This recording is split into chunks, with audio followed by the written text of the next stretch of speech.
In the heart of Jerusalem, a holy city to many, Ramadan unfolds with a promise of peace and introspection. This holiday is not linked in Islam to jihad, and it is supposed to be a month of mercy, bringing hearts together and peace between believers. Despite this, in the last several years, it has become a month of pogroms, riots, and attacks as Palestinian leaders use the Al-Aqsa mosque is in danger to push their followers into acts of violence.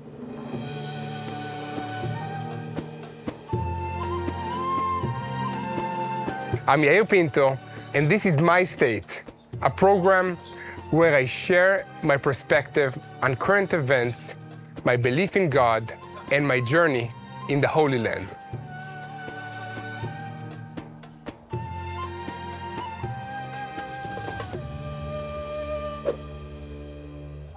What's the reason that this important and holy month of Ramadan causes the State of Israel and democratic countries around the world to increase security alertness to the highest level?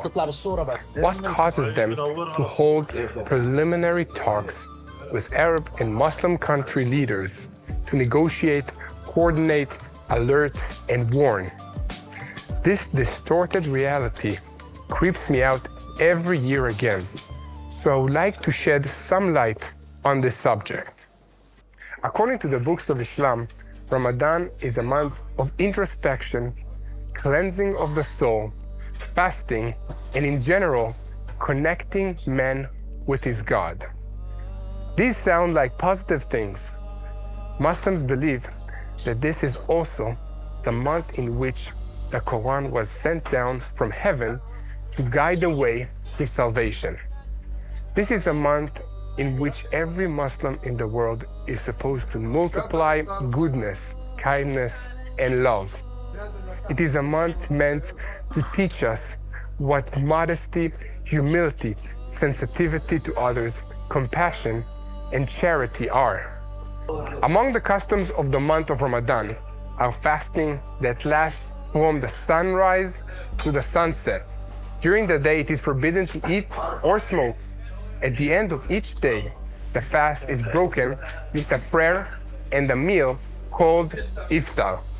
After the meal, it is customary to go out and visit family and friends. The next day, Muslims start the fast all over again. At the end of the fast, the Muslims mark a special holiday called Eid al-Fitr, the holiday of breaking the fast. In the month of Ramadan, it is forbidden to lie, be greedy, slander, or swear in vain, and it is customary to go to the mosque to pray and study the Quran. Every Muslim, everywhere, is obliged to respect these customs and to celebrate Ramadan with joy, respect, and with a rich meal amidst an embracing family atmosphere. In most of the Islamic world, Ramadan is a family holiday. Think about Christmas or Hanukkah, but for a full month. Listen guys, this is crazy. Usually, this street is packed with people that are shopping in these shops on my sides. Everything is closed here because of the lack of Muslim tourism in the country due to the war this year. In Israel, Muslims constitute, as of the end of 2021, 18.1% of the population of the country. In the State of Israel, every person may live in his faith and worship his own God according to his way and according to his knowledge. And the authorities of the country work hard to ensure that no one is persecuted because of his religion, faith, or because of the lack of it. But this year, there are concerns that following the horrific massacre of Israelis on October 7, 2023, together with the systematic incitement surrounding the propaganda that Al-Aqsa is in danger, we might be facing an atmosphere that is even more charged than in previous years. Speaking of the October 7 massacre, The Quran strongly opposes murder, rape, slaughter, beheading, burning a person, looting, and kidnapping. The Quran warns this murderous rampage by fundamentalist Muslims who have no God. There is a worst-case scenario the Israeli security system is preparing for. This scenario includes a flare-up of violence along the seam lines between Arab and Jewish neighborhoods of Jerusalem and other cities, and increasing riots and individual attacks. This might include car ramming, stabbing, and even shooting attacks, both inside Israel and in Judea and Samaria.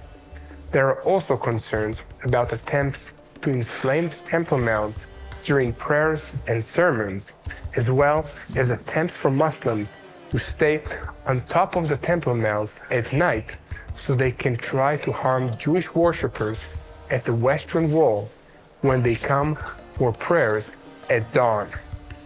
Several steps are being taken to address these concerns. Besides a significant reinforcement of security personnel, the Israeli police mapped more than 300 points of friction throughout the country and trained special forces in each district so they would be familiarized with these areas and reach them quickly. Israeli officials are also talking with heads of Arab authorities in the country, as well as with the Palestinian Authority and with Jordan, in an attempt to prevent a flare-up on the eve of Ramadan and during it, especially in Judea and Samaria, in Jerusalem, and on the Temple Mount, which, by the way, this is the entrance to Al-Aqsa Mosque on the Temple Mount.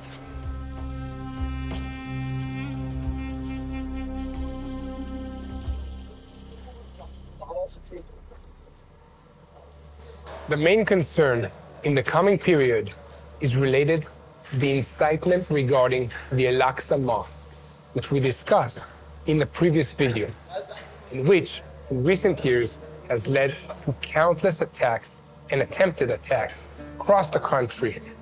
This narrative that says Al-Aqsa is in danger gives many Palestinians, and especially frustrated young men, an opportunity to see themselves as heroes in the struggle to save the mosque from the hands of Israel. The narrative describes the Al-Aqsa Mosque as captive and threatened, and it creates a myth of Al-Aqsa as a holy Muslim territory in terrible danger.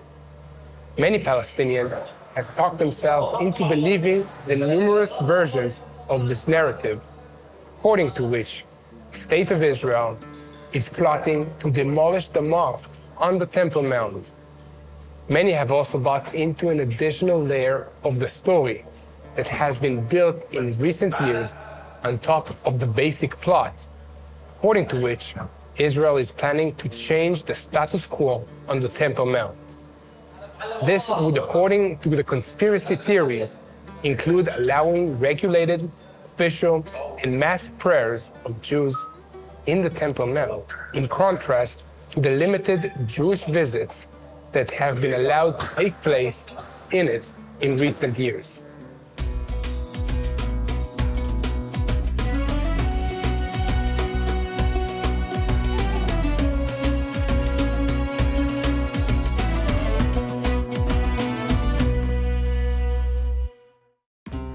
So much for lies and conspiracy theories. Now, here are the facts. The Temple Mount complex is under the autonomous management of the Muslim religious authorities, who place many restrictions on Jewish and Christian visitors.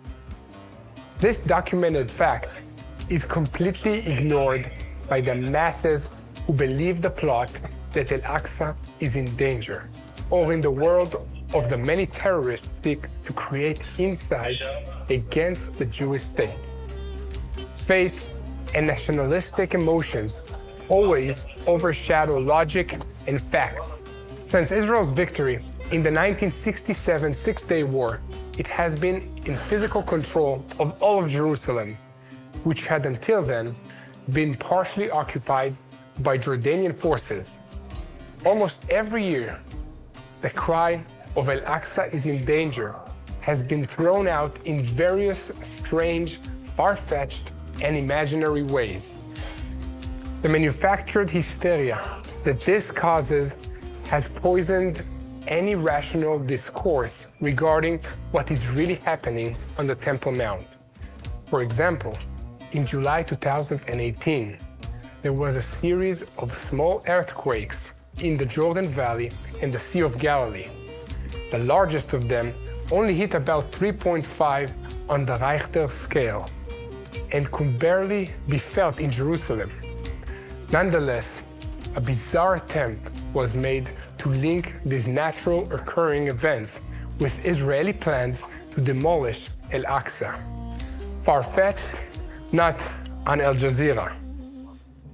Another example is the 2,000-year-old Herodian stone that fell from the top of the Western Wall in 2018, smashing into one of the prayer areas. Again, this accident was pointed to as proof that Israel formulated a plan to destroy the Al-Aqsa mosque. This absurd fairy tale was also published at the time in the Al Jazeera news outlet. In June 2014, on the eve of Ramadan, 3 boys from the Gush Etzion community were kidnapped and murdered.